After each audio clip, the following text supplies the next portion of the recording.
Some bonds run deeper than time. Some connections survive years of separation. At a dusty sheriff's auction in Wyoming, weathered ranch hand Jeremiah Pickett stood frozen, his eyes locked on a scarred sorrel horse being sold as unwanted livestock. Stolen from him 12 years ago, this horse was his last living connection to his late wife. Everyone thought the old drifter was crazy when he rushed the fence, claiming the broken-down animal was his prized stallion, Whiskey. The sheriff demanded proof. Jeremiah had none, no papers, no brand, no witnesses. But what happened next would silence an entire auction yard and prove that some reunions transcend all logic. How did they recognize each other after a decade apart? Before we jump back in, tell us where you're tuning in from, and if this story touches you, make sure you're subscribed because tomorrow I've saved something extra special for you. 3 weeks before the auction, Jeremiah "Old Bones" Pickett sat on the edge of a narrow bunk in a ranch hand's quarters outside Casper, Wyoming, mending a torn shirt by lantern light. His fingers moved with practiced efficiency, the needle weaving through fabric with the kind of muscle memory that comes from decades of self-reliance. At 67, Jeremiah carried his years in the deep lines of his face and the silver threading through what remained of his dark hair, but his hands stayed steady, and his back, though it complained some mornings, still carried him through a full day's work.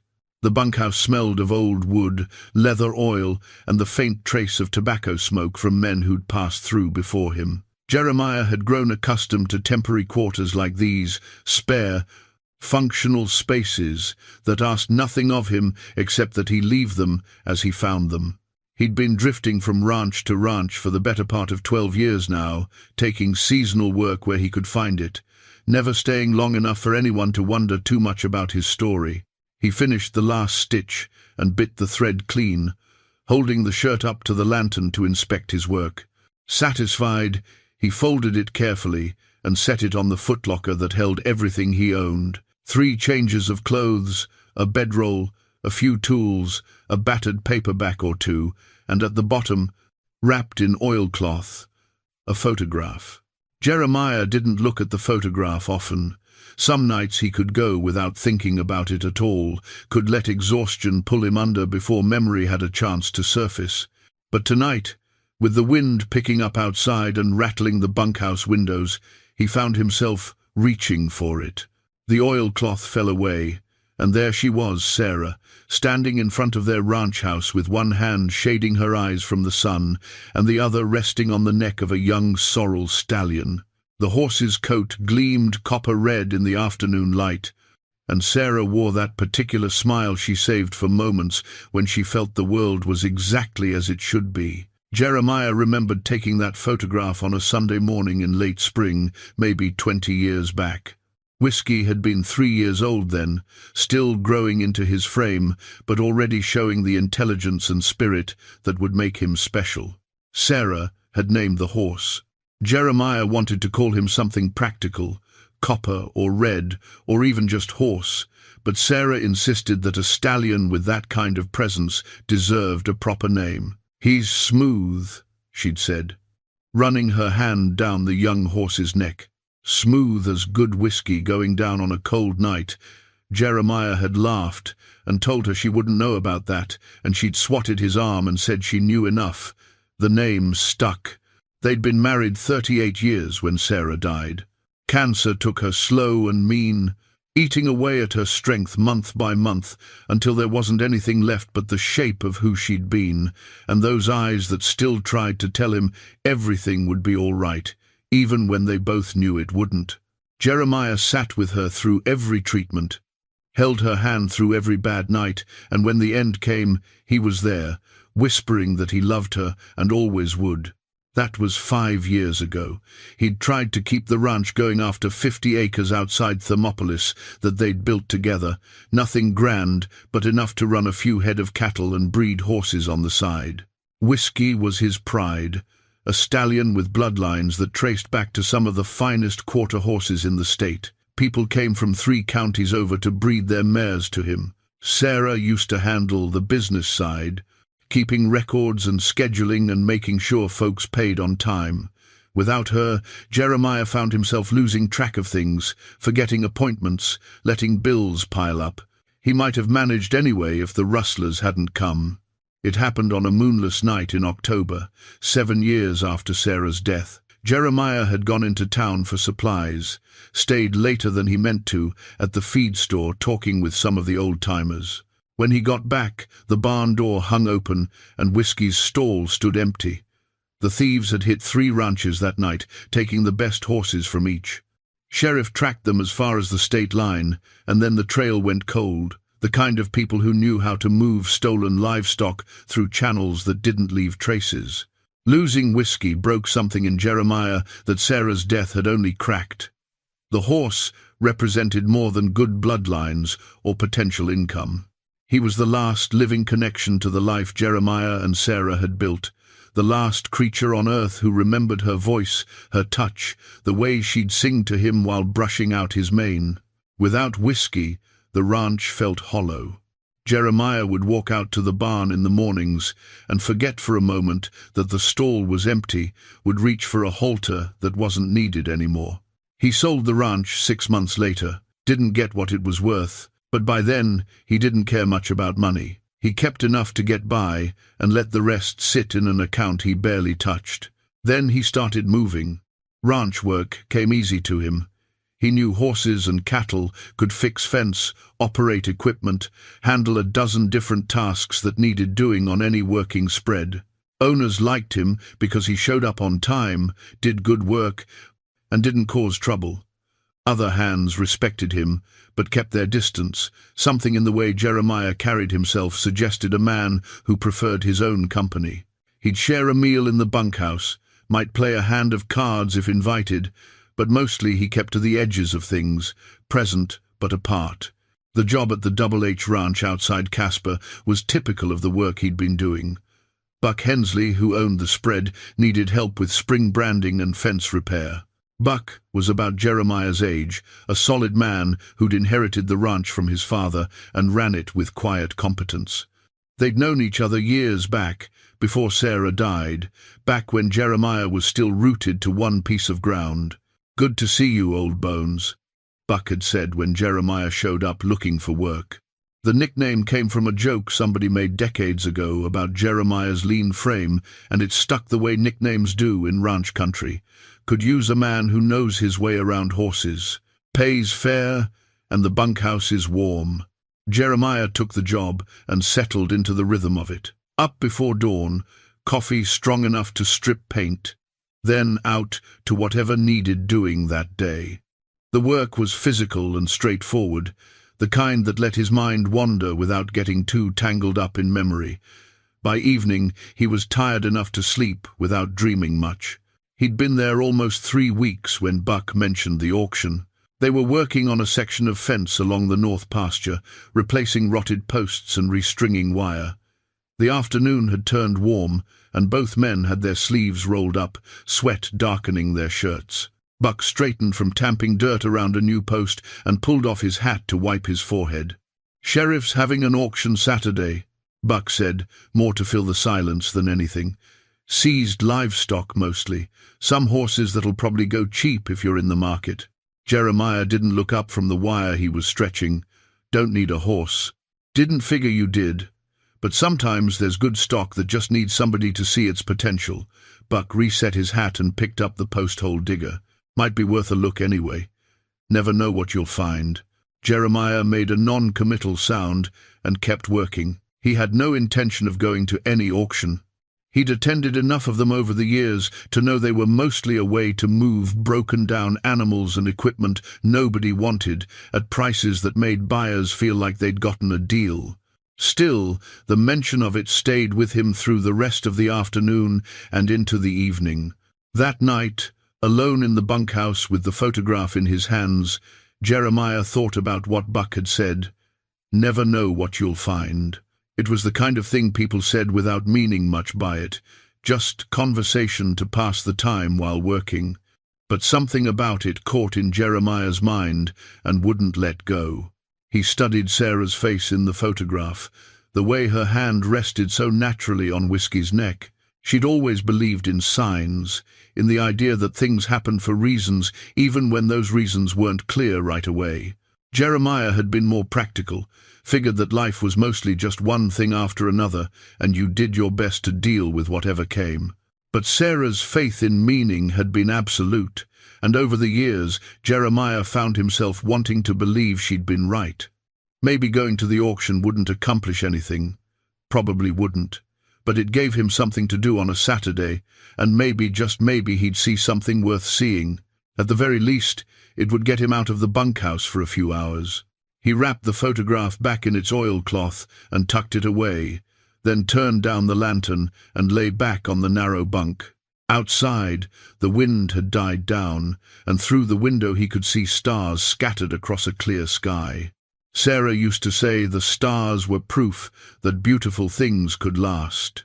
Jeremiah wasn't sure about that anymore, but he liked thinking she'd believed it. Sleep came slowly. Somewhere in the middle of the night, he dreamed of riding Whiskey across open country, Sarah sitting behind him with her arms wrapped around his waist, laughing as they galloped toward a horizon that never got any closer. He woke before dawn, the dream already fading, and lay in the darkness, listening to the sounds of the ranch coming to life around him. Saturday arrived with clear skies and a dry wind that carried dust devils across the empty lots surrounding the auction yard. Jeremiah borrowed Buck's truck and drove the 30 miles into town, arriving just as the first lots were being brought into the ring. The crowd was mostly locals, ranchers looking for work animals, dealers hoping to flip something for profit, and a handful of curious onlookers with nothing better to do. Jeremiah found a spot along the fence where he could see without being jostled and settled in to watch. The early lots went quick. A pair of draft horses that needed work but had good bones, some tack and equipment, a few head of cattle that looked serviceable enough.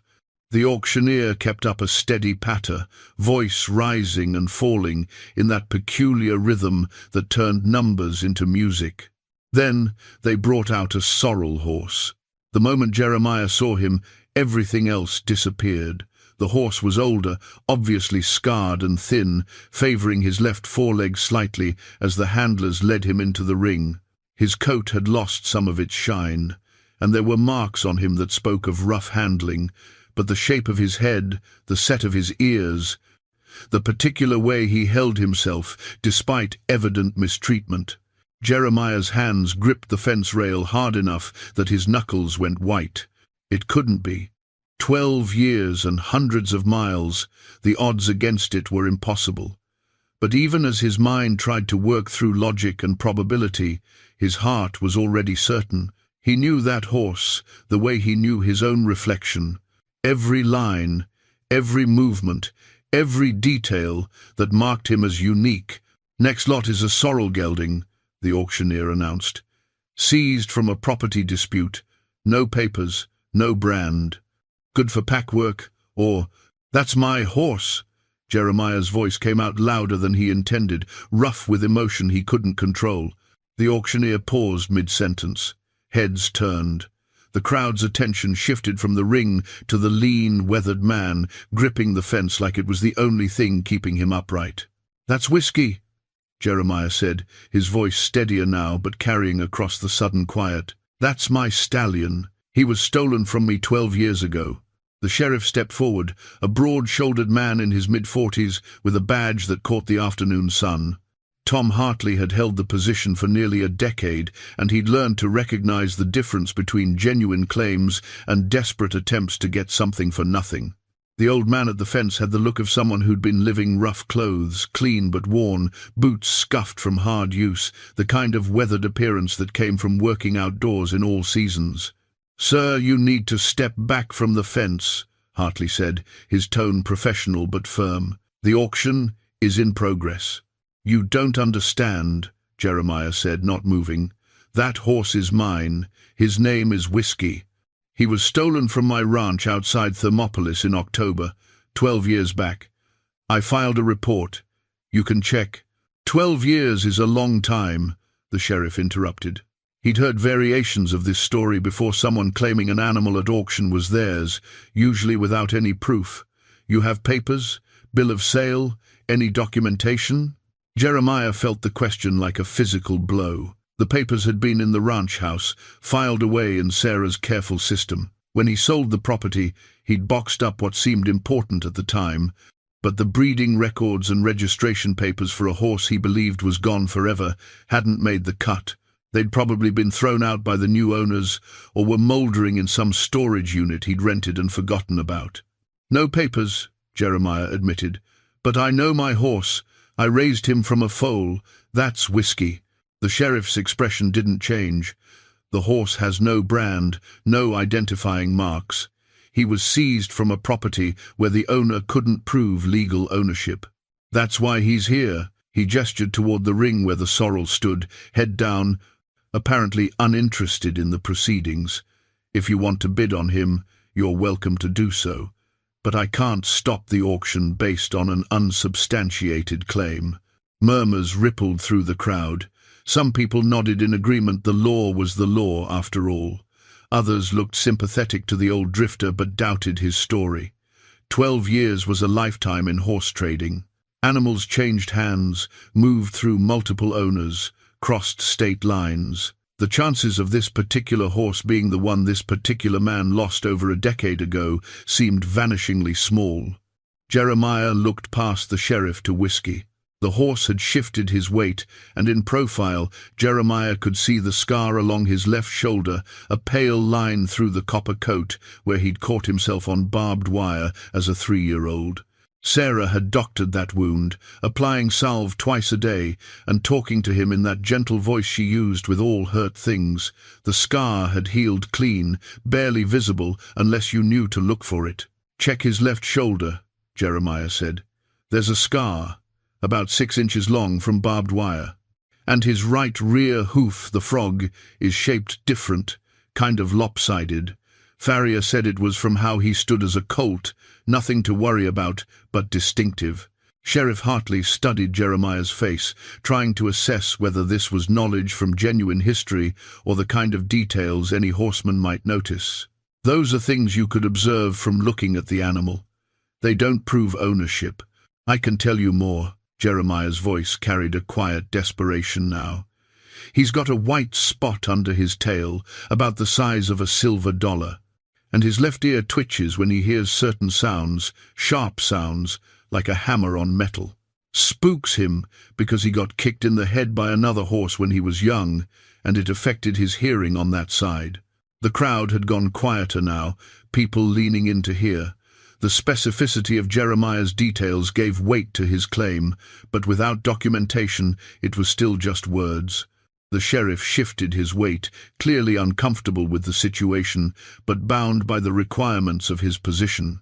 "Listen," Hartley said, lowering his voice so only Jeremiah could hear. "I understand you believe this is your horse, but I've got a legal responsibility here. This animal is part of a seized property auction. Without proof of prior ownership documentation, photographs, witnesses, I can't just hand him over because you say he's yours." "I don't want you to hand him over," Jeremiah said. "I just want a chance to prove it." "How?" Jeremiah didn't have an answer immediately. His mind raced through possibilities, trying to think of something that would satisfy the law while confirming what his heart already knew. He thought about the photograph in his footlocker, but it was miles away at the ranch, and even if he could produce it, a picture from 20 years ago wouldn't necessarily prove anything about this particular horse in this particular moment. Then he remembered something Sarah used to do, a small thing, almost forgotten in the avalanche of memories he carried. She'd had a way of calming Whiskey. When storms rolled through, the young horse had been terrified of thunder, would work himself into a state of panic that could be dangerous for him and anyone nearby. Sarah discovered that singing to him helped, not songs with words exactly, but a particular melody, a 3-note lullaby she'd hum over and over until his fear subsided. After Sarah died, Jeremiah had continued the practice. Whiskey was 8 years old by then, not as frightened by storms as he'd been when younger, but the sound still soothed him. Jeremiah would stand in the barn during thunderstorms, humming Sarah's melody, keeping the horse calm. It became a private ritual, a way of maintaining the connection between all three of them, man, woman, and horse, even after Sarah was gone. "Give me 5 minutes with him," Jeremiah said. "In the ring, alone. If he doesn't respond to me, if there's no recognition, then I'll walk away, and you can finish the auction." Sheriff Hartley frowned. "That's not standard procedure. Nothing about this situation is standard." Jeremiah's eyes remained fixed on Whiskey. The horse had raised his head slightly, ears forward, as if sensing the attention focused on him. 5 minutes. That's all I'm asking." The sheriff looked from Jeremiah to the horse and back again. The auction had already been disrupted. Letting this play out might be the quickest way to resolve things. If the old man failed to prove his connection, the sale could continue. If somehow he succeeded, well, that would require a different set of decisions. "All right," Hartley said finally. 5 minutes, but you do exactly what I say, when I say it. And if that horse shows any sign of aggression, you're out immediately." Jeremiah nodded, not trusting his voice. His hands were shaking slightly from adrenaline or emotion, or the weight of what he was about to attempt. He couldn't say. The sheriff opened the gate and motioned him through. The crowd pressed closer to the fence, sensing something unusual was about to happen. The normal rhythms of the auction had been suspended, replaced by the kind of tension that comes when outcomes are uncertain and stakes feel personal even to spectators. Jeremiah walked slowly toward the center of the ring, very aware of every eye watching him. The dust was thick under his boots, churned up by dozens of animals that had passed through earlier. The sorrel horse stood perhaps 20 feet away, head high now, watching this stranger approach with evident wariness. "Easy," Jeremiah said softly, though he wasn't sure if he was talking to the horse or himself. "Easy now." Whiskey's ears swiveled forward, tracking the sound of his voice. The horse took a half-step back, uncertain, 12 years of rough handling having taught him to be cautious around humans. His ribs showed too clearly through his coat, and there were fresh marks on his flanks that made Jeremiah's jaw tighten with anger at whoever had mistreated him. But underneath the damage and the years, Jeremiah could still see the horse he'd known, the intelligence in those dark eyes, the particular way he held his head when evaluating a situation, the small white star on his forehead that had been there since birth. "It's me, boy," Jeremiah said, his voice breaking slightly. "It's me." The horse didn't move. The crowd held its collective breath. The sheriff watched from the fence, one hand resting on the gate, ready to intervene if necessary. And Jeremiah, standing in the dust and the afternoon sun, with 12 years of loss and longing weighing on him like stones, began to hum. 3 notes, rising and falling in a simple melody that Sarah had created in a thunderstorm 2 decades ago. The sound carried across the ring, soft but clear, a lullaby for a frightened colt who was now a battered old stallion far from home. The change in Whiskey was subtle at first. His ears, which had been laid back in wariness, began to rotate forward. The tension in his body, the coiled readiness to bolt if this stranger proved threatening, eased by degrees. His head lowered slightly, and his breathing, which had been quick and shallow, steadied into something calmer. Jeremiah kept humming, not moving any closer, letting the sound wash over the horse like water over stones. The melody was simple, almost childlike in its construction, but it carried weight beyond its notes. It was the sound of safety, of comfort in darkness, of a woman's love translated into music. Sarah's voice had been better suited to it, clearer and sweeter, but Jeremiah had learned the tune well enough to reproduce it faithfully. Around the auction ring, the crowd had gone completely silent. People who'd been chattering about the disruption or checking their phones now stood transfixed, watching to see if this strange demonstration would yield anything beyond an old man's foolishness. Even the auctioneer, who'd been ready to protest the delay, found himself caught up in the moment's peculiar gravity. Sheriff Hartley leaned against the fence rail, arms crossed, his professional skepticism warring with something else, a reluctant hope, perhaps. That truth might be provable through means beyond documentation and legal procedure. He'd been doing this job long enough to know that the law, for all its necessary structure, sometimes failed to account for the deeper truths of how people and animals connected. Whiskey took a step forward, then another. His movements were slow, almost tentative, as if he were navigating through fog toward a light source whose origin he couldn't quite identify. His nostrils flared, testing the air for scent markers that might confirm or deny what his ears were telling him. The distance between horse and man contracted 15 feet, then 12, then 10. Jeremiah's eyes burned with tears he refused to let fall. Not yet, not while the outcome remained uncertain. He could see details now that had been obscured by distance, the grey hairs creeping into Whiskey's muzzle, the small cuts and scrapes that marked recent mistreatment, the way the horse moved with a slight hitch in his gait that spoke of old injury or neglect. Whatever Whiskey had endured in the years since his theft, it hadn't been gentle. But there was something else, too, something that transcended the visible damage. In the horse's eyes, behind the wariness and the hardness that survival had required, Jeremiah could see a spark of the animal he'd known, curious, intelligent, capable of trust, despite having learned the cost of trusting poorly. The humming continued, unbroken, each repetition of the three-note melody both a question and an answer. "Do you remember?" "Yes, I remember." "Are you real?" "I'm real." "Can we find our way back?" "We can try." 8 feet separated them now. Whiskey had stopped advancing, as if some invisible boundary prevented him from closing the final distance. His head was fully raised, ears forward, whole body oriented toward Jeremiah with an intensity that made the watching crowd lean in collectively. This was the moment, the point where recognition would either crystallize into certainty or dissolve into the disappointment of mistaken identity.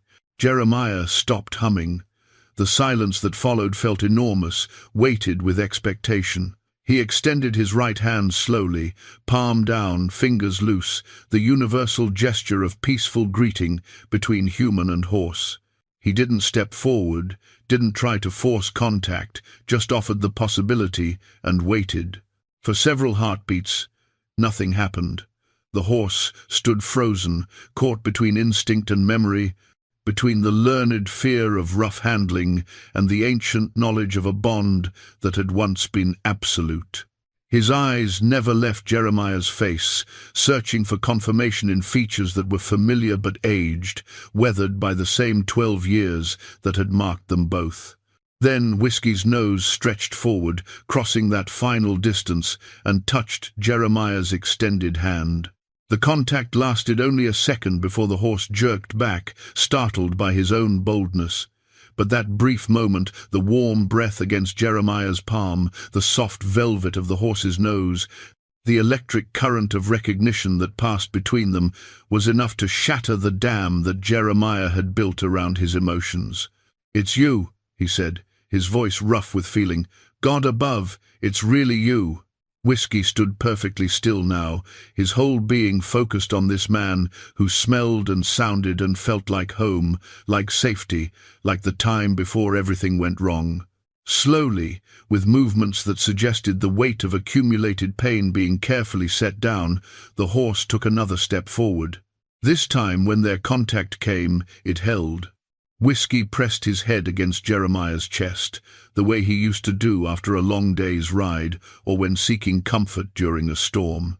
The weight of the horse's head, the warmth of his breath through fabric, the solid reality of his presence, all of it crashed over Jeremiah like a wave he'd been bracing against for 12 years.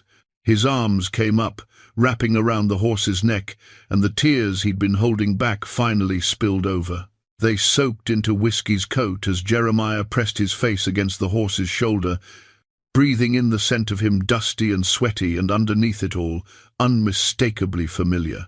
His shoulders shook with the force of emotions too long denied, grief and joy and relief, all tangled together into something so powerful it left him barely able to stand. "I'm sorry," Jeremiah whispered into the horse's mane. "I'm so sorry I couldn't find you. I'm sorry for what they did to you. I'm sorry it took so long." Whiskey stood quiet and solid under the weight of Jeremiah's anguish, his own eyes half closed in something that looked like peace. His tail swished once, lazily, and he made a soft sound low in his throat, not quite a nicker, but close, a rumble of contentment or perhaps recognition that the long separation had finally ended. The crowd around the auction ring had erupted into sound. Some people were openly crying, moved by the obvious authenticity of the reunion they'd just witnessed.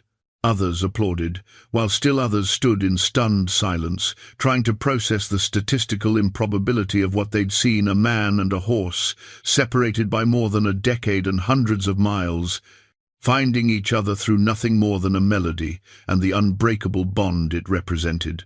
Sheriff Hartley stood at the fence, his professional demeanor cracked by the raw emotion playing out in front of him. He'd wanted proof, something concrete and documentable that would satisfy legal requirements. What he'd gotten instead was something far more powerful and far less reducible to paperwork: the undeniable truth of a connection that transcended normal methods of verification. Jeremiah finally pulled back from the embrace, wiping at his face with the back of his hand. Whiskey nickered properly this time, a sound of greeting and belonging that cut through the noise of the crowd. The horse's eyes, which had been dull and guarded when the handlers first led him into the ring, now carried a brightness that spoke of hope rekindled. "Sheriff," someone called from the crowd, "you can't still doubt this is his horse." Hartley didn't respond immediately. He was watching Jeremiah check the horse over with practiced hands, running fingers along legs and shoulders, examining teeth and hooves with the automatic thoroughness of someone who'd spent a lifetime caring for horses. The old man moved with purpose now, his earlier desperation replaced by focused attention to the animal's condition and needs. "We need to talk," the sheriff called out, opening the gate and stepping into the ring. Jeremiah looked up from examining a cut on Whiskey's foreleg, his hand still resting on the horse's shoulder, as if afraid that breaking contact might make this all disappear. "I told you he was mine." "I believe you," Hartley said. The words hung in the air between them, simple but carrying enormous weight. Jeremiah felt something release in his chest, a tension he'd been carrying since the moment he'd seen Whiskey in the ring. Belief was different from proof, and belief from the sheriff meant the possibility of keeping his horse.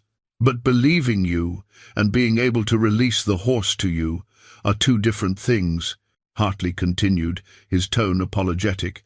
"This animal is part of a legal seizure. The property owner claims he purchased the horse legally 5 years ago from a livestock dealer in Montana. He has a bill of sale." "It's a fake," Jeremiah said flatly. "Or the dealer didn't know the horse was stolen when he sold him." "Probably true. But the current owner, or, I should say, the person we seized the horse from, he's got documentation. You don't."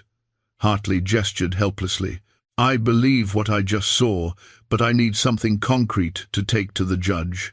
Something that proves this horse is the one stolen from you 12 years ago."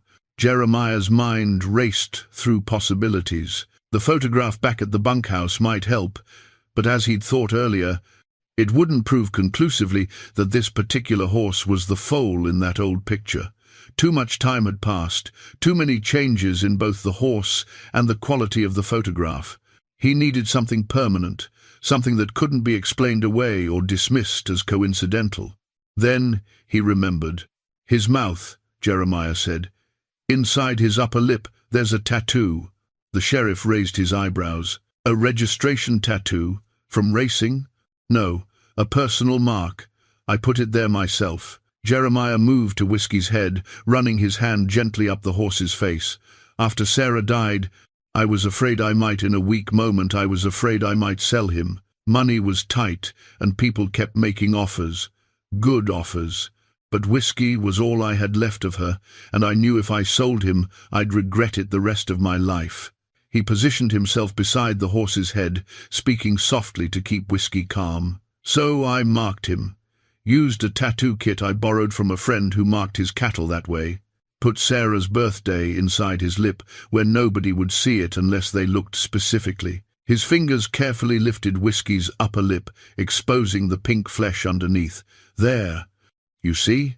Sheriff Hartley stepped closer, squinting at the faded but still visible numbers tattooed on the delicate skin. The ink had aged, spreading slightly the way tattoos do over time, but the numbers were clear enough. The 23rd of July, 2048. July 23rd, 1948, Jeremiah said quietly.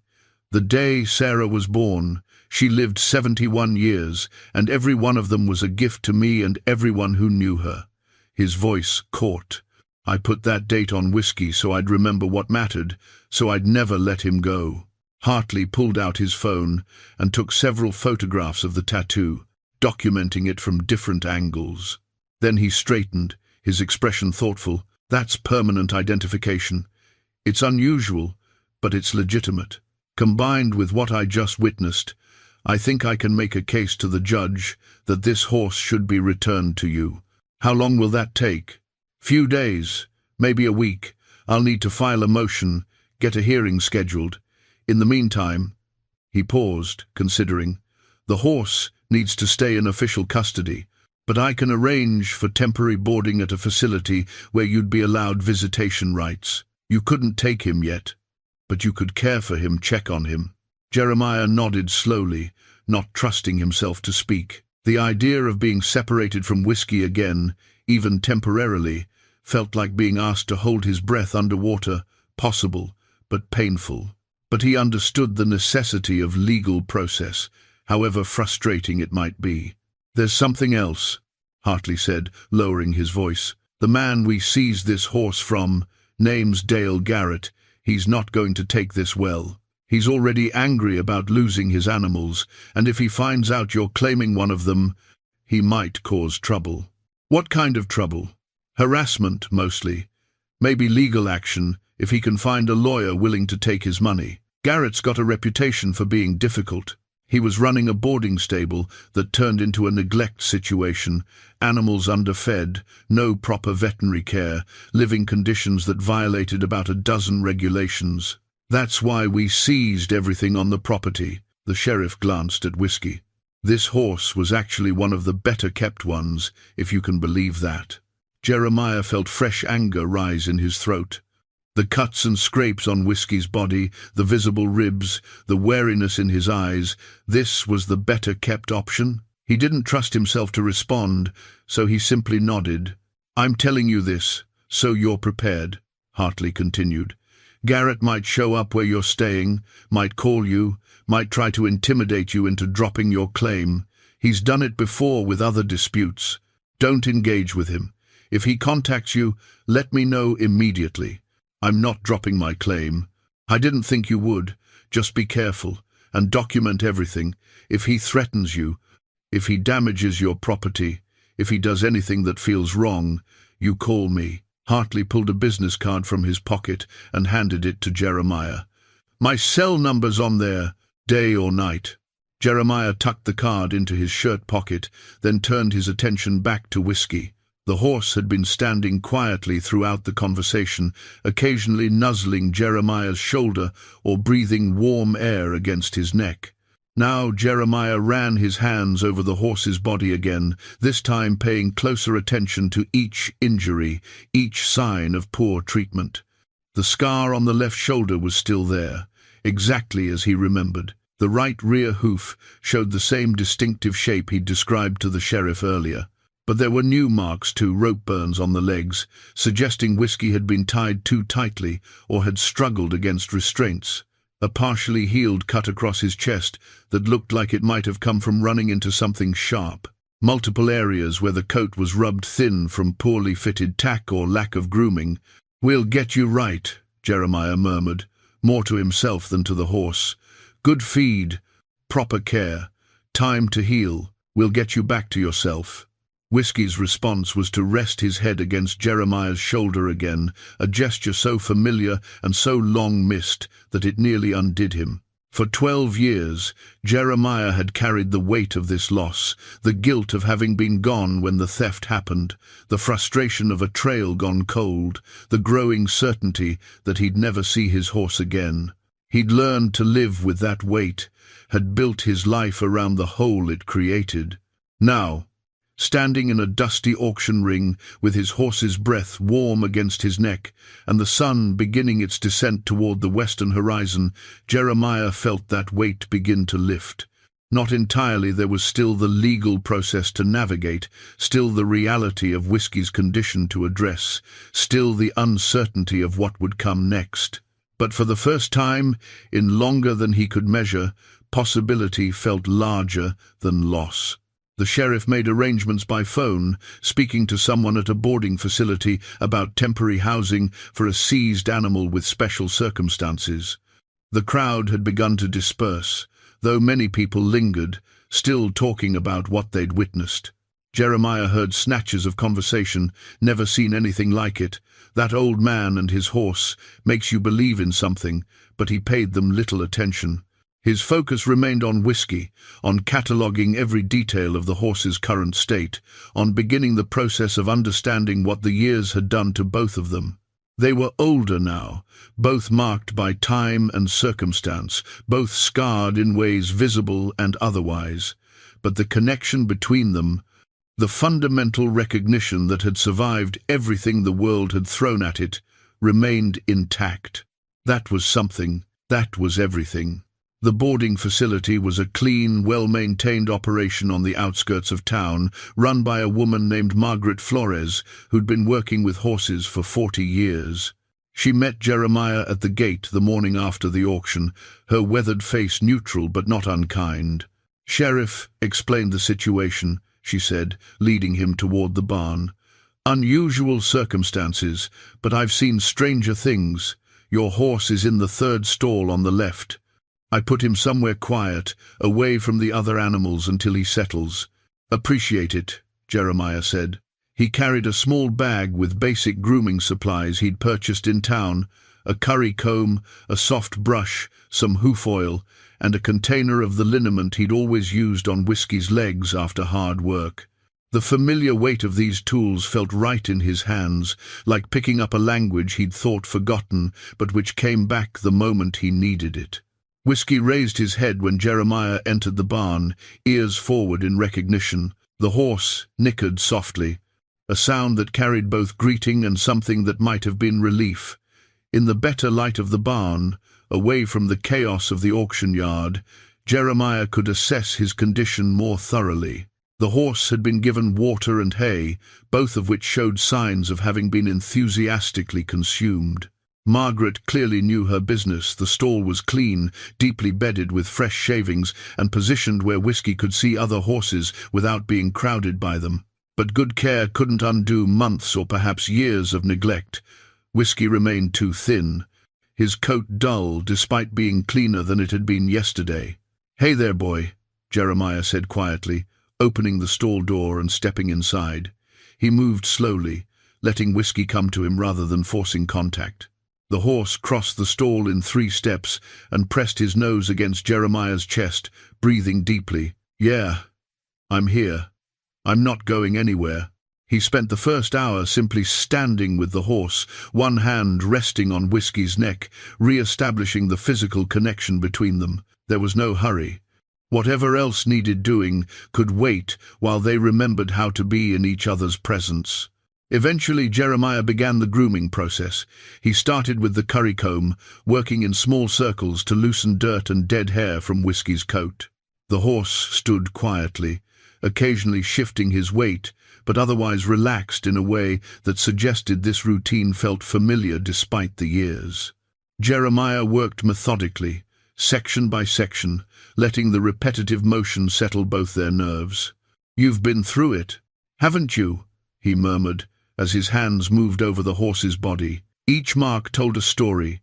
Carelessness here, cruelty there, simple neglect everywhere. But you're tough, always were. Remember that time you jumped the fence into Miller's pasture? Thought you were going to get yourself killed, but you came back with nothing more than a scraped knee and a look that said you'd do it again first chance you got.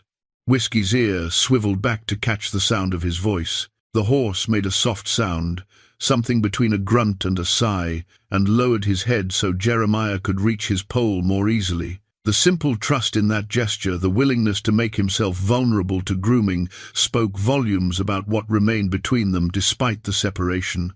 They fell into a rhythm that felt both new and ancient.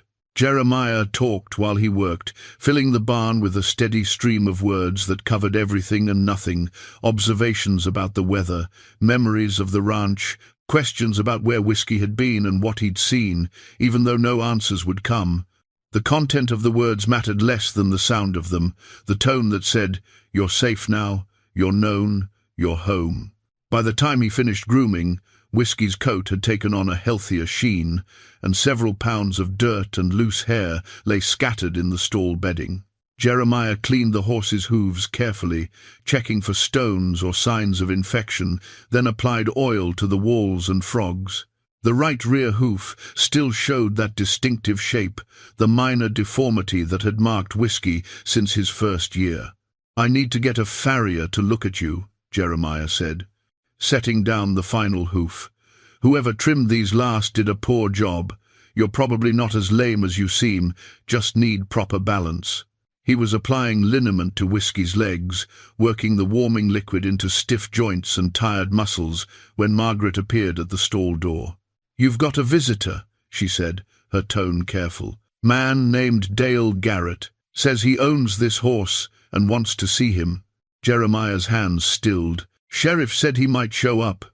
Want me to send him away?" "No." Jeremiah straightened, wiping his hands on a rag. "Better to deal with him now." Dale Garrett stood in the barn aisle with his arms crossed and his jaw set in hard lines. He was perhaps 50, thick through the middle with thinning hair and the ruddy complexion of someone who spent time outdoors but didn't take care of himself. His boots were expensive but poorly maintained, and he wore a belt buckle large enough to suggest he cared more about appearance than substance. "That's my horse," Garrett said without preamble, jerking his chin toward Whiskey's stall. "I got papers on him."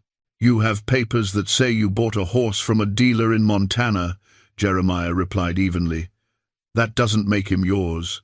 "I paid good money for stolen property. That's not my problem." Garrett's face darkened. "Listen here, old man. I don't know what kind of game you're running, but you can't just show up and claim an animal because you want it. That horse has been mine for 5 years. I've fed him, housed him, paid for his upkeep." Jeremiah looked at the man for a long moment, taking in the expensive belt buckle, the boots that cost more than most ranch hands earned in a month, the attitude that suggested someone used to getting his way through bluster and intimidation. He thought about the scars on Whiskey's body, the evidence of neglect, the way the horse had been thin and frightened at the auction. "You've done a poor job of it," Jeremiah said quietly. "Horse is half-starved and covered in injuries. Whatever you paid for him, you didn't pay enough in care." You've got no right," Garrett sputtered, his face going redder. "I'm filing a complaint. With the sheriff, with the county, with whoever will listen. That horse is mine, and I'm not letting some drifter take him based on some story about a song and a tattoo that could have been put there any time." "The tattoo's been there since before you bought him," Jeremiah said. "If you'd bothered to look, if you'd cared enough to know the animal you claim to own, you'd have seen it." Garrett pointed a thick finger at Jeremiah's chest. "This isn't over. You hear me? This isn't close to over." He turned and stalked out of the barn, his boots loud on the concrete floor. Margaret watched him go, then looked at Jeremiah with concern. "He's going to be trouble," she said. "I know." Jeremiah turned back to Whiskey, who'd been standing tensely during the confrontation, ears back and eyes showing white at the edges. He laid a calming hand on the horse's neck. "But we've dealt with worse, haven't we, boy? We'll deal with this too." Whiskey pressed against him, seeking reassurance. Jeremiah provided it, standing in the quiet barn with his hand on his horse and his mind already working through what challenges might come next. The legal process would take time, and if Garrett made good on his threat to cause trouble, that time might be complicated. But Jeremiah had spent 12 years not knowing if Whiskey was alive or dead, had carried that uncertainty through countless temporary jobs and lonely bunkhouses. Whatever came next, whatever obstacles needed navigating, he'd face them. Because walking away wasn't an option. Not now, not ever again. The days developed a rhythm. Jeremiah would finish his work at Buck's ranch by late afternoon, then drive to the boarding facility to spend time with Whiskey. Buck, understanding the situation, had adjusted Jeremiah's schedule to make this possible. "Horse needs you," he'd said simply. "We'll make it work." Each visit followed a similar pattern. Jeremiah would groom Whiskey thoroughly, checking every inch of the horse's body for new injuries or signs of existing ones healing. He'd clean hooves, apply liniment to stiff joints, and simply spend time standing with him, re-establishing the bond that 12 years hadn't managed to break completely. Whiskey was improving.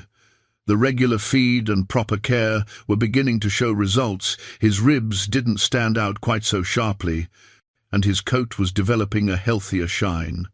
The wariness in his eyes was fading, replaced by something closer to the alert intelligence Jeremiah remembered. The horse no longer flinched when Jeremiah raised his hand, no longer shied from sudden movements. Memory was reasserting itself over learned fear. On the 4th day, Jeremiah brought something from the bunkhouse, a small wooden box that had traveled with him through all his wandering. Inside were letters Sarah had written over the years, notes left on the kitchen table, cards for birthdays and anniversaries, a few longer letters from the brief periods when they'd been separated by circumstance or necessity. He sat on a hay bale outside Whiskey's stall, with the box open on his lap, reading through the letters while the horse stood at the stall door, head over the gate, watching. Some of the letters made him smile. Sarah's sense of humor had been gentle but present. Her observations about ranch life and neighbors, often sharp and always kind. Others were more serious, written during difficult times when words needed to carry weight beyond their ink. One letter, written during the final months of her illness, he read aloud to Whiskey. "My dear Jeremiah, I know you're scared. I am too, but I need you to promise me something. When I'm gone, don't let grief make you small. Don't let it convince you that because one beautiful thing has ended, nothing beautiful can ever start again. You've got years ahead of you, and I want them to be full of work you're proud of, friendships that matter, maybe even love if it finds you. Take care of Whiskey. He'll miss me too, and you'll need each other. And remember that carrying me in your heart doesn't mean you have to carry me as weight. Let me be light instead. Let me be the reason you stay open to whatever comes next." Jeremiah's voice had roughed by the end, and he had to pause before continuing. "I didn't do very well with that promise, boy. Spent a lot of years carrying her as weight instead of light. Maybe that's changing now." Whiskey nickered softly, as if in agreement or encouragement. Jeremiah folded the letter carefully and returned it to the box. Some promises took longer to keep than others. Some required the right circumstances before they could be honored. The legal process was moving forward, though not as quickly as Jeremiah would have liked. Sheriff Hartley had filed the necessary motions, and a hearing was scheduled for the following week. The evidence seemed solid. The tattoo, combined with Jeremiah's demonstration of knowledge about the horse and the reunion witnessed by dozens of people, made a compelling case. But law had its own pace, and Jeremiah had learned patience through all his years of loss and wandering. What he hadn't expected was the escalation of Garrett's harassment. It started with phone calls. Jeremiah's number, which he'd had to provide for the legal proceedings, somehow ended up in Garrett's possession. The calls came at odd hours, late at night or very early morning, and consisted mostly of threats and accusations. Garrett claimed Jeremiah had stolen his property, had conspired with the sheriff to defraud him, had forged the tattoo somehow to support his false claim. Jeremiah didn't engage. He documented each call time, date, duration, content, and forwarded the information to Sheriff Hartley as instructed. After a week of this, Hartley paid Garrett a visit and warned him that continued harassment would result in charges. The phone calls stopped, but the trouble didn't. Garrett began showing up at the boarding facility, always staying just within legal boundaries, but making his presence felt. He'd park across the road and watch the barn. He'd talk loudly to anyone who'd listen about how the legal system was stacked against honest men. Once, he tried to enter the barn while Jeremiah was there, claiming he had a right to check on his property. Margaret, who dealt with difficult people throughout her career, blocked his path and informed him that he was not welcome on her property and would be trespassing if he didn't leave immediately. "This is harassment," Margaret told Jeremiah after escorting Garrett off the premises. "You need to get a restraining order."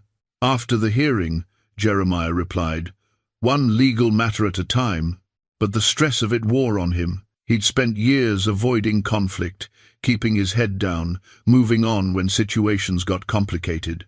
Having to stand his ground, having to actively fight for something, it was exhausting in ways the physical work of ranching never was. He found himself sleeping poorly, waking in the dark hours with his mind churning through worst-case scenarios. During one particularly difficult night, he drove to the boarding facility long after visiting hours, unable to shake the irrational fear that Garrett might somehow take whiskey, might spirit the horse away, and disappear the way the original thieves had. Margaret, who lived on the property, heard his truck and came out in her bathrobe. "Can't sleep," Jeremiah admitted. "Needed to check." "He's fine," Margaret said, not unkindly. "Come on, I'll walk with you." They went to the barn together, their flashlights cutting through the darkness. Whiskey was dozing in his stall, one hip cocked, head lowered in relaxation.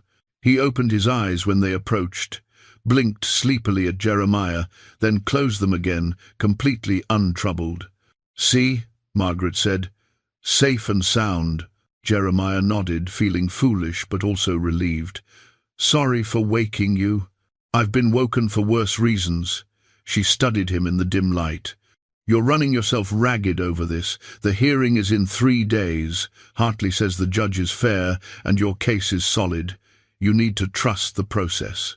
"I trusted the process 12 years ago," Jeremiah said quietly. "Sheriff tracked those rustlers as far as he could, filed all the right reports, did everything by the book. Didn't get my horse back. This is different. You've got proof now. You've got witnesses. You've got the law on your side instead of working against you." She paused. "And you've got people supporting you. Buck, me, half the folks who were at that auction. You're not alone in this." The words landed with unexpected weight. Jeremiah had gotten so used to being alone, to handling everything himself, that he'd forgotten what it felt like to have people in his corner. Buck had given him flexible hours without complaint. Margaret had gone above and beyond in caring for whiskey and protecting them both from Garrett's intrusions. Even the sheriff, who could have approached the situation with pure bureaucratic detachment, had shown genuine concern for getting things right. "Thank you," Jeremiah said, "for all of it." Margaret waved off the gratitude. "Go back to Buck's and get some sleep. Your horse will still be here in the morning, and you need to be sharp for the hearing." Jeremiah drove back through the quiet darkness, her words replaying in his mind. Sarah had told him not to let grief make him small, not to close himself off to connection and community. For 12 years, he'd been doing exactly that, keeping himself isolated, never staying anywhere long enough to put down roots or build relationships. Maybe that was changing. Maybe finding whiskey again was opening doors he'd thought permanently closed. 3 more days until the hearing. 3 more days until the law would decide whether the connection between man and horse was enough to overcome paperwork and procedure. Jeremiah lay in his bunk that night, not sleeping but not fighting wakefulness either, and tried to believe that this time the outcome would be different. The day before the hearing, a woman appeared at the boarding facility, asking to see Jeremiah. Margaret came to find him in Whiskey's stall, where he was working saddle soap into an old bridle he'd purchased in town. "Visitor for you," Margaret said. "Says her name is Elena Vasquez. She's been looking for you since she heard about the auction." Jeremiah set down the bridle and stepped out of the stall, wiping his hands on a rag.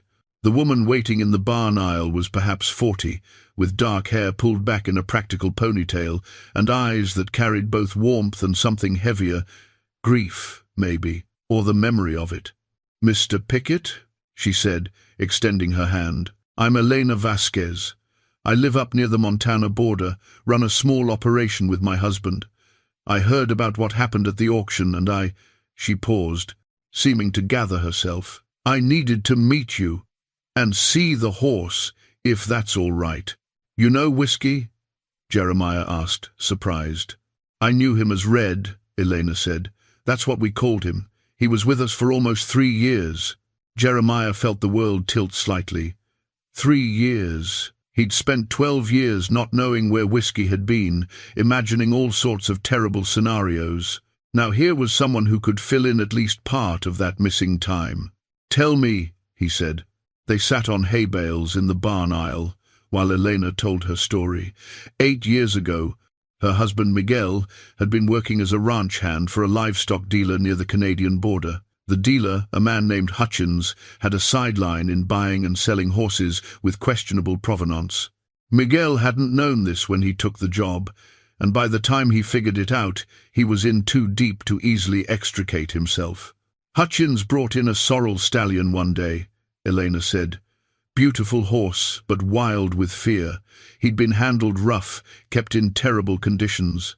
Hutchins planned to sell him quick, but the horse was so aggressive nobody wanted him. Miguel convinced Hutchins to let him try working with him instead of sending him to slaughter." Jeremiah's hands tightened on his knees at the word slaughter, but he kept listening. "Miguel has a way with damaged horses," Elena continued. "Patient, gentle. It took months, but eventually the stallion Red, we called him, began to trust again. Miguel would spend hours just sitting in the paddock with him, not asking anything, just being present. Slowly, the horse came around. She pulled a folded newspaper clipping from her purse and handed it to Jeremiah. The paper was yellowed with age, the date stamp showing it was from 5 years ago. The headline read, "Horse Saves Child from Mountain Lion Attack." Jeremiah's breath caught as he read the article. A 6-year-old boy, the Vasquez's nephew, had been playing near the edge of their property when a mountain lion appeared from the tree line. Before anyone could react, the sorrel horse Red had charged between the child and the predator, screaming and striking with his hooves, driving the lion back into the forest. The boy was unharmed. The horse had sustained minor injuries, but had likely saved the child's life. "That was Whiskey?" Jeremiah asked, his voice rough with emotion. "That was Red. That was your Whiskey." Elena's eyes shimmered with tears. "After that, he was family to us. Miguel quit working for Hutchins. We couldn't stay connected to that operation anymore, not with what we'd learned about where the horses were coming from.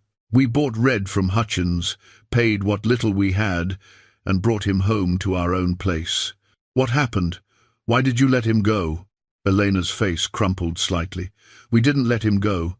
Miguel died 3 years ago, heart attack in the field. Completely unexpected. I tried to keep the operation going, but without him," she shook her head, "I couldn't manage it, couldn't afford the feed, couldn't do the work. I had to sell most of the animals. A man came by, said he ran a boarding stable, seemed legitimate. He offered a fair price for Red and promised he'd have a good home. I was desperate. I needed the money. I trusted him." "Dale Garrett," Jeremiah said. "Yes.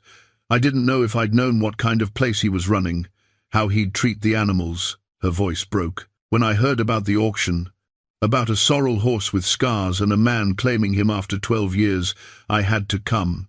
Had to see if it was Red, had to tell you what kind of horse you got back." She reached out and gripped Jeremiah's hand. "Your horse saved my nephew's life. He was brave and good, even after everything he'd been through. Even after being stolen and mistreated, he still had that instinct to protect. Miguel loved him, said he was the best horse he'd ever worked with."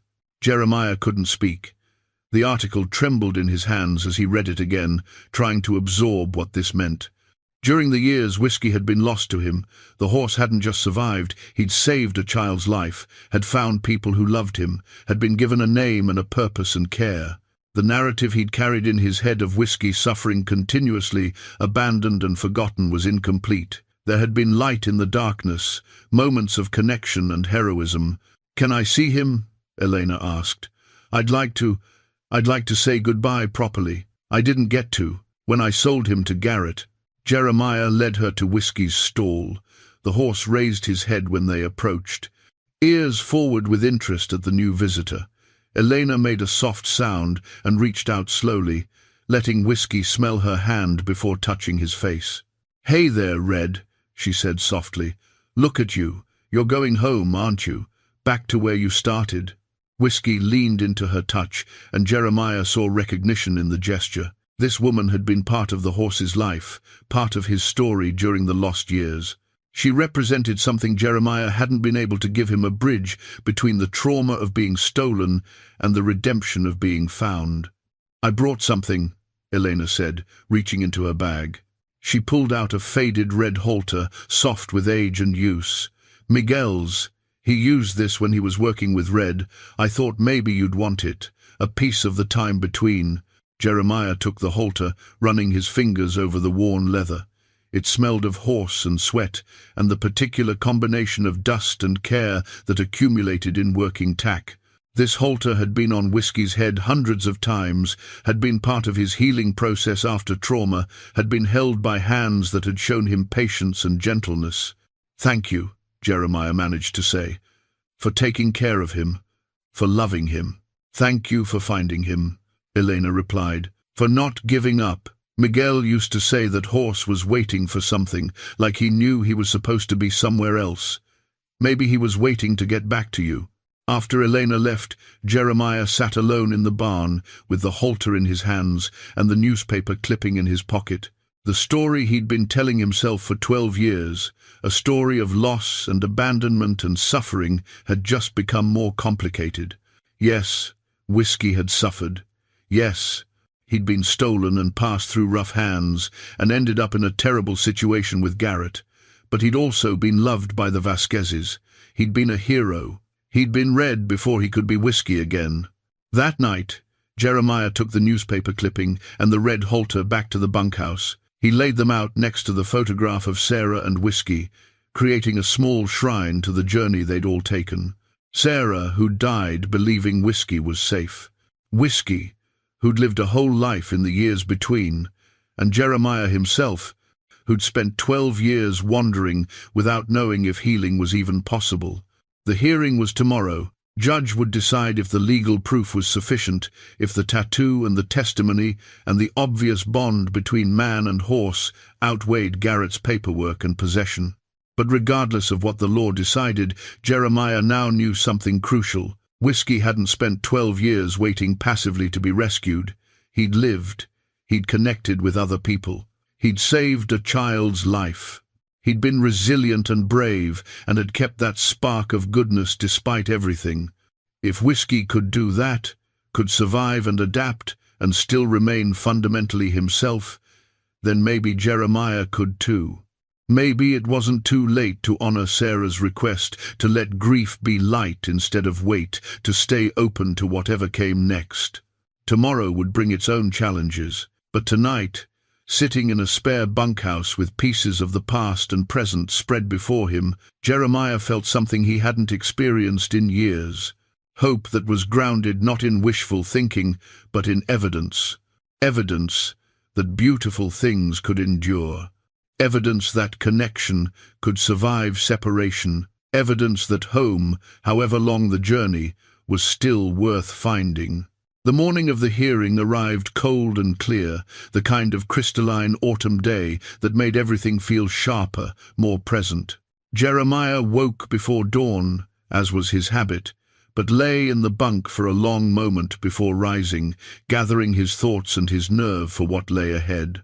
He dressed carefully in clothes he'd purchased specifically for the occasion: a clean white shirt, pressed jeans without patches or stains, a sports coat that Buck had insisted he borrow. "Judge needs to see you're serious," Buck had said. "Needs to see you're not just some drifter making claims." Jeremiah understood the logic, even if the clothes felt foreign on his body, like wearing someone else's skin. Buck drove him to the courthouse, neither man speaking much during the journey. The silence wasn't uncomfortable, just two men who understood that some moments were too weighted for casual conversation. The radio played quietly, some country station out of Cheyenne, songs about heartbreak and homecoming that seemed oddly appropriate. "You nervous?" Buck asked, as they pulled into the courthouse parking lot. "Been nervous for 12 years, Jeremiah replied. "Today's just when I find out if nervous was worth it." Sheriff Hartley met them at the courthouse steps, a manila folder thick with documents under his arm. He looked official and serious in his full uniform, badge polished to a high shine. "Morning, Jeremiah. You ready?" "As I'll ever be." "Good. We've got a strong case. Judge Kimball is fair. She'll look at the evidence and make her decision based on facts, not emotion. That works in our favor." He gestured toward the entrance. "Garrett's already inside with his lawyer. Man named Phillips, handles a lot of small claims and property disputes. He's going to argue that possession is 9/10 of the law, that Garrett bought in good faith, and that you abandoned your property by not pursuing recovery more aggressively." Jeremiah felt his jaw tighten. "I filed a police report. Sheriff tracked the thieves as far as possible. What more was I supposed to do?" "I know, and we'll make that clear. But Phillips will push the angle that 12 years is too long, that at some point unclaimed property becomes the possession of whoever has it." Hartley paused. "He's also going to try to discredit the reunion moment at the auction. Call it theatrics. Suggest you trained the horse to respond that way, imply the whole thing was staged. How do you stage a horse recognizing his owner after 12 years? You don't, but Phillips will try to make the judge doubt what everyone saw. That's his job." Hartley opened the door and held it. "Our job is to present evidence so solid that doubt isn't possible." The courtroom was smaller than Jeremiah expected, wood-paneled and formal, but not intimidating. A handful of people sat in the gallery. Buck, Margaret from the boarding facility, a few faces Jeremiah recognized from the auction. And sitting on the opposite side, Dale Garrett with his lawyer, both men wearing expensive suits and expressions of confident superiority. Garrett caught Jeremiah's eye and smirked, a gesture clearly meant to unnerve. Jeremiah looked away, refusing to engage. Let the man have his moment of false confidence. The truth would speak soon enough. Judge Patricia Kimball entered through a side door, and everyone rose. She was perhaps 60, with steel-grey hair pulled back severely and eyes that suggested she'd heard every possible excuse and variation of human conflict. She took her seat, arranged papers on her desk, and looked up with an expression that was neither warm nor cold, simply attentive. "This is a motion for return of property seized during the enforcement of animal welfare statutes," she began, her voice clear and precise. "Mr. Pickett claims ownership of a horse currently in temporary custody, claims that predate Mr. Garrett's documented possession. Mr. Garrett contests this claim and asserts his legal right to the animal based on purchase and 5 years of ownership. We're here to determine the facts and render a decision." She looked to Garrett's lawyer. "Mr. Phillips, you may present your case."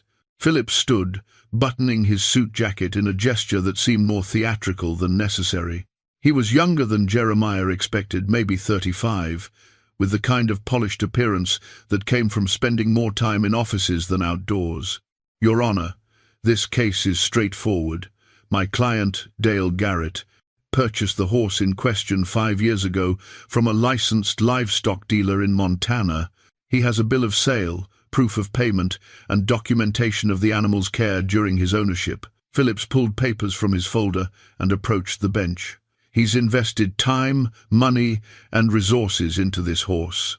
He acted in good faith, believing he was acquiring property legally." "And the claim that the horse was stolen prior to that purchase?" Judge Kimball asked. "Unsubstantiated. Mr. Pickett filed a police report 12 years ago, yes. But he made no subsequent effort to locate the animal, placed no advertisements, contacted no recovery services. For all practical purposes, he abandoned the search." When property is abandoned for such an extended period, the law recognizes that possession by another party, acquired in good faith, takes precedence. Judge Kimball made notes, her expression unreadable. Continue. Furthermore, Your Honor, the dramatic scene at the auction, while certainly emotional, doesn't constitute legal proof of ownership. Horses respond to many handlers, to familiar sounds and gestures. Without documentation, without verifiable identification, Mr. Pickett's claim amounts to, "I want this horse," not, "I can prove this horse is mine." Phillips spent another 10 minutes building his case, emphasizing the length of time that had passed, the money Garrett had spent, the principle that good faith purchasers deserved protection under the law. He made it sound reasonable, logical, as if allowing Jeremiah to reclaim whiskey would somehow undermine the entire foundation of property rights. Jeremiah listened with growing tension, watching the judge's face for any indication of how the arguments were landing.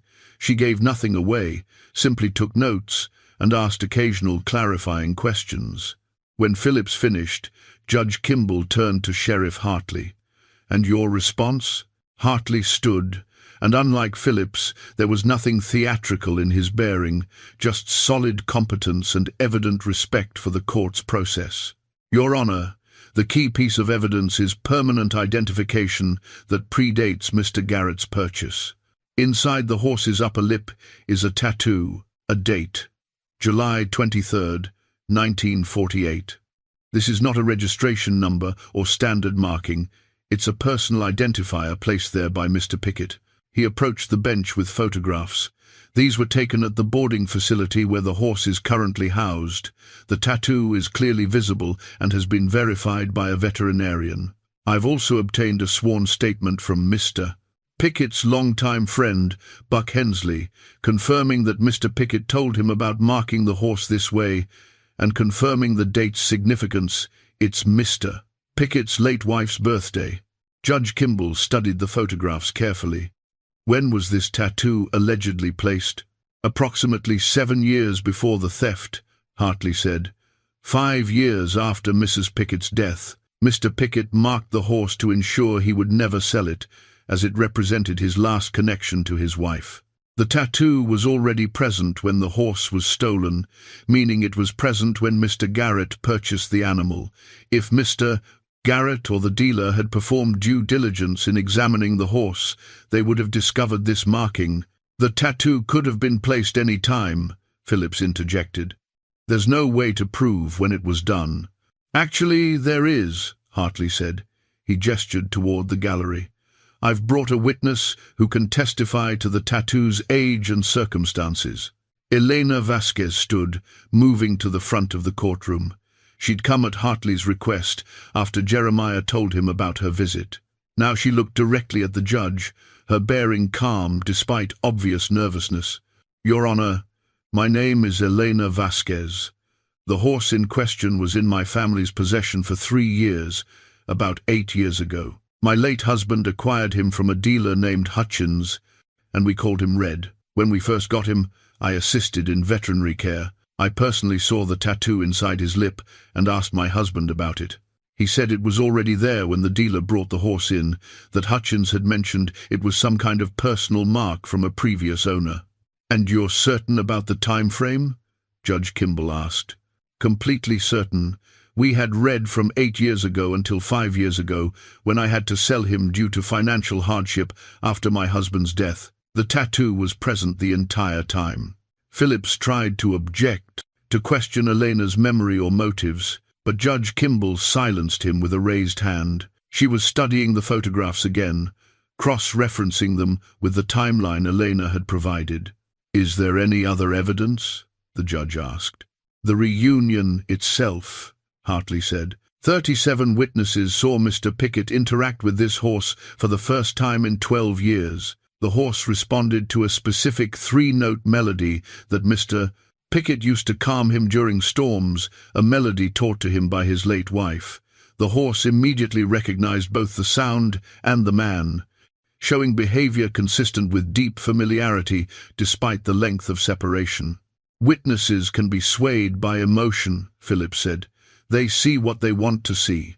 Your Honor, I was one of those witnesses, Hartley said quietly. I went into that situation skeptical, expecting to prove the old man wrong so we could finish the auction. What I saw was undeniable recognition between horse and handler. It wasn't trained behavior or coincidence. It was reunion. Judge Kimball sat back in her chair, her fingers steepled in thought. The courtroom had gone silent, everyone waiting for her to process the evidence and arguments. Jeremiah's heart hammered against his ribs. He'd put everything on the table, the tattoo, the testimony, the obvious bond. If it wasn't enough, if the law decided that paperwork outweighed truth, then he'd lose whiskey again, this time with no hope of recovery. Buck reached over and squeezed Jeremiah's shoulder, a silent gesture of support. Margaret sat with her hands folded, lips moving in what might have been prayer. Even Elena, who had no stake in the outcome beyond wanting what was right, leaned forward in her seat, invested in the conclusion of a story she'd been part of without knowing it. I need to ask you something, Mr. Pickett, Judge Kimball said finally, her eyes finding Jeremiah's face. Why didn't you keep searching? 12 years is a long time to let something go, if it truly mattered. Jeremiah stood, his legs unsteady but holding. The question felt like an accusation, but he understood it was necessary. The judge needed to know if his claim was genuine or opportunistic, if the horse really represented something irreplaceable, or if this was about winning a contest of wills with Garrett. Your Honor, I never stopped searching, he said, his voice quiet but firm. Every ranch I worked, every town I passed through, I looked at the horses. Kept hoping I'd see him, recognize something, the way he moved, the shape of his head, anything. But when years go by, and there's nothing, no leads, no sightings, no hope, you start to accept that some losses are permanent. I kept moving because staying still in the life we'd built together, without him or my wife, was too painful. But I never forgot. I never stopped hoping. And when I saw him at that auction, I knew. 12 years or 12 days. Doesn't matter. Some bonds don't break. The courtroom stayed silent. Judge Kimball's expression had softened slightly, showing the human being beneath the judicial authority. Judge Kimball set down her pen and looked out over the courtroom. The weight of her decision seemed to settle visibly on her shoulders, not because the law was unclear, but because she understood what hung in the balance. This wasn't just about property rights or legal technicalities. It was about connection, about whether the systems humans created to order their lives could account for the deeper truths of how they loved and lost, and sometimes, improbably, found again. Mr. Phillips, she said, your argument regarding good faith purchase has merit in many situations. The law does protect buyers who acquire property legally and without knowledge of prior claims. However, she paused, choosing her words carefully. That protection assumes that reasonable due diligence was performed. A permanent identifying mark inside the horse's mouth is not something a competent buyer or seller would overlook during a standard veterinary examination or basic inspection. Philip started to speak, but the judge held up her hand. Furthermore, the nature of the identification is significant. This isn't a registration number or standard marking that could be confused with commercial identification. It's a date-specific, personal, and with verifiable significance to Mr. Pickett's life. The probability that someone would randomly tattoo that particular date inside a horse's lip is vanishingly small. She looked at the photographs again, then at Elena Vasquez. Mrs. Vasquez's testimony establishes that the tattoo existed at least 8 years ago, long before Mr. Garrett's purchase and after Mr. Pickett's reported theft. This creates a chain of evidence that supports Mr. Pickett's claim. Garrett shifted in his seat, his confident smirk replaced by something harder, more defensive. His lawyer whispered urgently in his ear, but Phillips's expression suggested he knew which way the wind was blowing.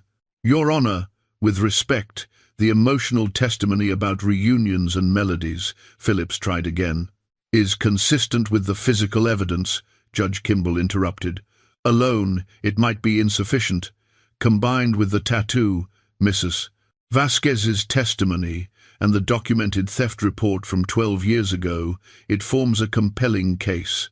More importantly, Mr. Garrett has failed to provide any evidence that contradicts Mr. Pickett's claim. He has a bill of sale from a dealer who acquired the horse through questionable channels. That bill of sale does not supersede prior ownership, especially when that ownership can be substantiated. She straightened the papers on her desk, a gesture that felt final. The law is clear on this point. Stolen property does not become legitimately owned simply through the passage of time or good faith purchase from an illegitimate seller. A thief cannot convey good title, and neither can someone who purchases from a thief, knowingly or unknowingly. Jeremiah felt something break loose in his chest, not grief this time, but its opposite, relief so profound it bordered on pain. He gripped the edge of the table in front of him, afraid that if he let go, he might float away or collapse or do something equally undignified in a court of law. Buck's hand found his shoulder again, gripping harder now, sharing the moment. Margaret was crying quietly in the gallery, not bothering to wipe away tears. Elena sat with one hand pressed to her heart, smiling through her own tears at the rightness of what was unfolding. "There's one more consideration," Judge Kimball continued, and Jeremiah's brief elation checked itself, wary of some final complication. "Mr. Garrett, you purchased this horse 5 years ago. During that time, you were responsible for its care and welfare. The evidence presented by the sheriff indicates that the conditions at your facility were inadequate, multiple animals seized for neglect, documented violations of animal welfare statutes." Garrett's face flushed dark red, and he started to stand, but his lawyer pulled him back down. "This court's primary concern is the welfare of the animal in question," the judge said. "Even if your claim of ownership had been legitimate, the evidence of neglect would have been grounds for removal. As it stands, you have neither legitimate ownership nor a record of adequate care." She picked up her gavel, and in that moment, everything seemed to hold its breath. The people in the courtroom, the building itself, maybe the whole turning world. This was the moment. This was where 12 years of loss either ended or extended indefinitely into a future Jeremiah couldn't bear to imagine. "Based on the evidence presented," Judge Kimball said, her voice formal but not unkind, "I find that Jeremiah Pickett has sufficiently proven prior ownership of the horse in question. The tattoo, combined with witness testimony and the documented theft report, establishes a clear chain of ownership that predates Mr. Garrett's purchase. Furthermore, Mr. Garrett's acquisition was from a source that could not convey legitimate title to stolen property." The gavel came down with a sound that seemed both quiet and enormous, final and beginning, ending and opening all at once. "The horse is hereby returned to the custody of Jeremiah Pickett, effective immediately. Mr. Garrett, you have the right to pursue restitution from the dealer who sold you the animal, but you have no claim against Mr. Pickett or the horse. This matter is closed." The courtroom erupted. People were standing, some applauding, others simply making sounds of approval or relief. Garrett was on his feet, his lawyer trying to restrain him as he shouted something about appeals and injustice. But his voice was drowned out by the general commotion, by the celebration of something rare, the law and justice actually aligning, truth winning out over procedure. Jeremiah couldn't move. He sat frozen in his chair, the gavel's sound still echoing in his ears, trying to understand that it was over. Really over. Whiskey was his again. Not through luck or charity or temporary custody, but through legal recognition of what had always been true. Buck pulled Jeremiah to his feet, and suddenly people were surrounding them, Margaret hugging him fiercely, Elena gripping his hand and saying something he couldn't quite hear through the noise and emotion, strangers from the auction shaking his shoulder or offering congratulations.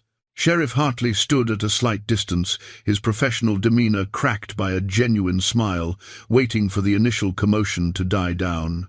Through the crowd, Jeremiah saw Garrett being escorted out by his lawyer, still arguing, still refusing to accept what had happened. But his protests had no weight anymore, no authority.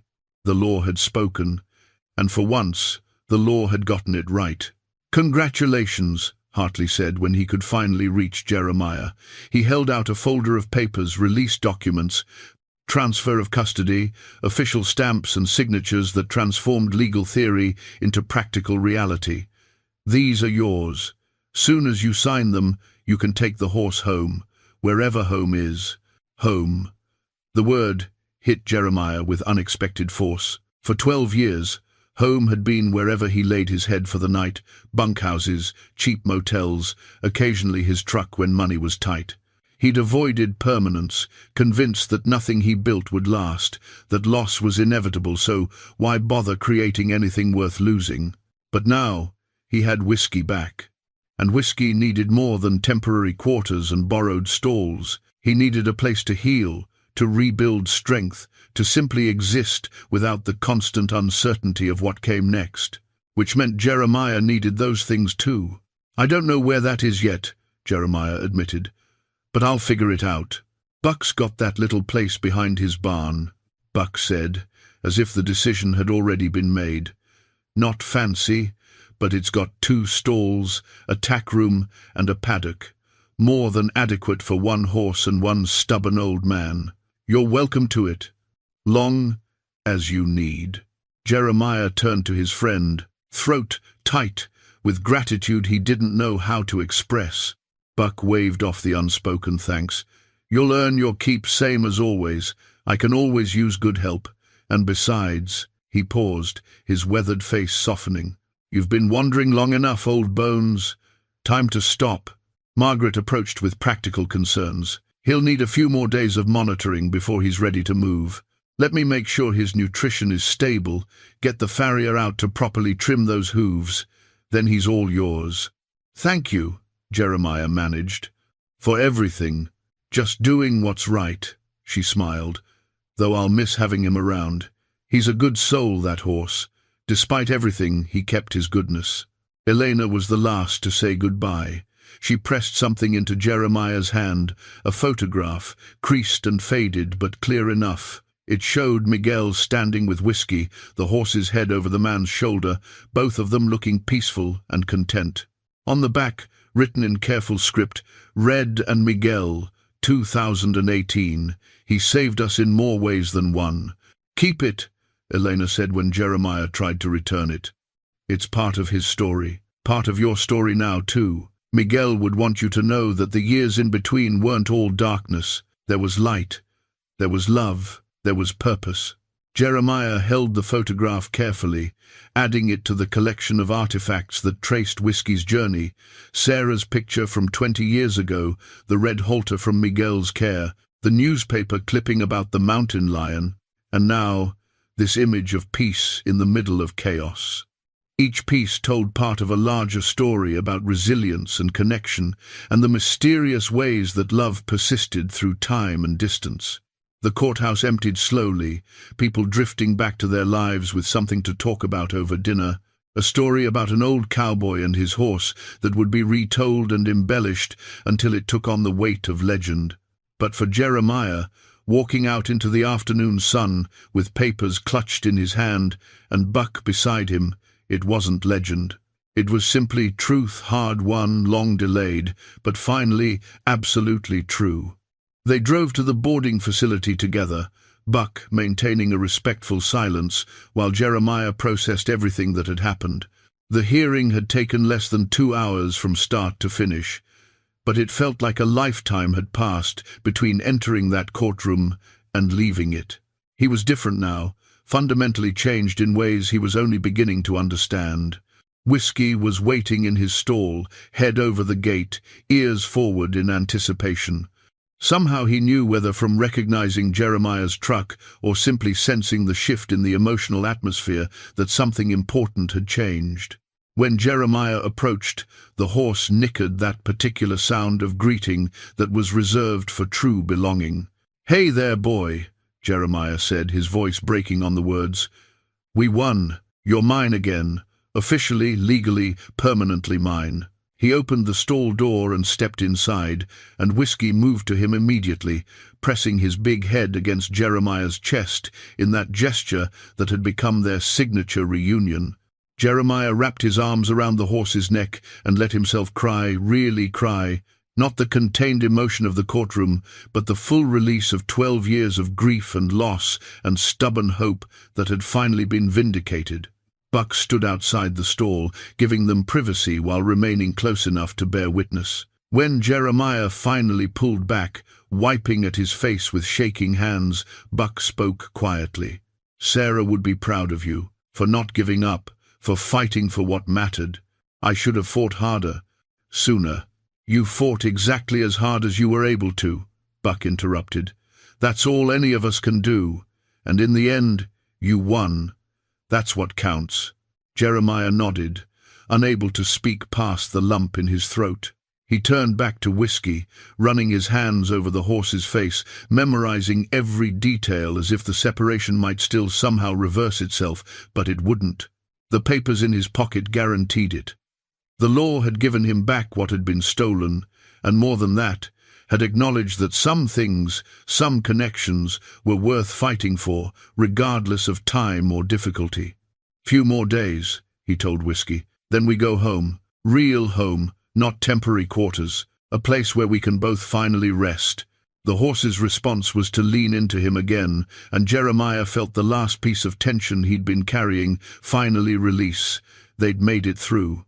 Both of them, scarred and older, but fundamentally intact.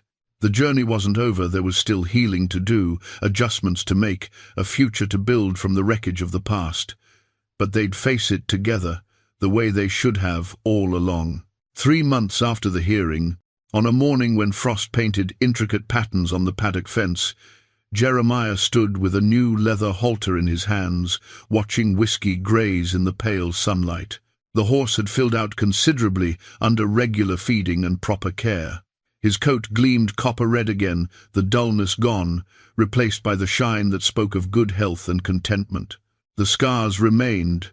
They would always remain, but they'd become part of his story rather than the whole of it. The small barn behind Buck's property had become their sanctuary. Jeremiah had spent weeks making it exactly right, repairing boards, installing better drainage, building a feed room where everything stayed dry and organized. He'd hung Sarah's photograph in the tack room, along with the picture of Miguel and Whiskey, creating a gallery of the journey that had brought them all to this moment. The red halter from Miguel hung on a hook beside the new one he'd just purchased, a symbol of honoring the past while building toward the future. Whiskey raised his head from grazing and looked toward Jeremiah, ears forward with interest. The wariness that had characterized him at the auction was gone. He moved with ease now, the limp caused by poor hoof care corrected by a skilled farrier. His eyes carried the alertness of a horse who felt safe, who knew he was home. "Come here, boy," Jeremiah called softly. The horse walked across the paddock without hesitation, stopping in front of Jeremiah and lowering his head to investigate the new halter. It was simple but well made, leather the color of old saddles, brass hardware that would age with use. Jeremiah had spent more than he probably should have, but some things deserved investment. This halter would last, and so would they. He slipped it over Whiskey's head, adjusting the fit carefully. The horse stood quietly, accepting the new equipment with the patience of an animal who understood that this person could be trusted with such things. When Jeremiah finished, Whiskey shook his head once, testing the feel of it, then nuzzled Jeremiah's pocket, looking for the apple slices he'd learned were usually there. "Spoiled," Jeremiah said affectionately, producing the expected treat. "Getting soft in your old age." Buck appeared from the main barn, carrying 2 mugs of coffee. He handed one to Jeremiah and leaned against the fence, watching Whiskey crunch through his apple with evident satisfaction. "Horse looks good," Buck observed. "You both do." It was true. Jeremiah had gained back some of the weight he'd lost during years of drifting, his face less gaunt, his movements less weary. He'd stopped moving through life like a ghost passing through rooms, had started engaging with the present instead of just enduring it. The work at Buck's ranch had become more than just employment. It was purpose, community, the foundation for building something that would last. "Been thinking," Jeremiah said, sipping his coffee, "about getting a few more horses, not to breed professionally or anything ambitious, just good horses that need homes. Ones that have been through rough situations, need patient handling." Buck nodded slowly. "You've got the space if we extend the paddock, and you've certainly got the skill. Lord knows there's no shortage of horses needing second chances." "Whiskey taught me something," Jeremiah said, "about resilience, about how damage doesn't have to be permanent. He went through hell, but he kept his goodness. Saved that boy, connected with Miguel and Elena, still had enough trust left to recognize me after 12 years. If he can do that, maybe other horses can too. And maybe other people," Buck said quietly. Jeremiah smiled. "Yeah, maybe that too." They stood in comfortable silence, drinking coffee and watching Whiskey explore his paddock with the casual confidence of ownership. A hawk circled overhead, riding thermals in the cold air. In the distance, the mountains wore their first dusting of winter snow, stark and beautiful against the blue sky. Sarah's letter had asked him not to let grief make him small, not to close himself off to possibility. For 12 years he'd failed that request, had let loss define him, had chosen wandering over connection. But finding Whiskey had changed something fundamental, had opened doors he'd thought permanently closed. He wasn't the same man who'd stood at that auction, desperate and uncertain. He'd fought for what mattered and won. He'd accepted help from friends and strangers. He'd learned that home wasn't a place you lost, it was something you built, day by day, from whatever materials you had available. "Thank you," Jeremiah said, "for letting me stay, for the work, the space, all of it." Buck waved off the gratitude the way he always did. "Best hand I've had in years. You're doing me the favor." But they both knew it was more than that. Buck had given Jeremiah something more valuable than employment. He'd given him the chance to stop running, to put down roots, to discover whether the life he'd lost could be rebuilt in a different form. The answer, it turned out, was yes. Not the same life, not the exact replica of what he'd had with Sarah, but something new and worthwhile, built on the foundation of what came before. Whiskey finished his apple and came to stand beside Jeremiah, resting his head on the old man's shoulder in that gesture that never failed to move him. Jeremiah reached up and scratched behind the horse's ears, feeling the solid warmth of him, the absolute reality of his presence. Some bonds really did run deeper than time. Some connections survived years of separation, miles of distance, and all the damage the world could inflict. The horse standing beside him was proof of that. The friends who'd supported him, the strangers who'd helped, the community that had formed around this story, all of it proved that beautiful things could endure, that home was always worth finding, and that second chances, however unlikely, were sometimes real. In the remote mountains of Wyoming, an old cowboy and his recovered horse had found their way back to each other. The journey had been long and marked by loss and difficulty, but they'd made it through to something better than mere survival. They'd found peace, they'd found purpose, they'd found home. And that, Jeremiah thought, watching the morning sun climb higher in the clear sky, was enough, more than enough. It was everything. Whiskey nickered softly, a sound of contentment that needed no translation. Jeremiah smiled and turned toward the barn, the horse following without command or hesitation, both of them moving together into whatever came next, finally and absolutely where they belonged.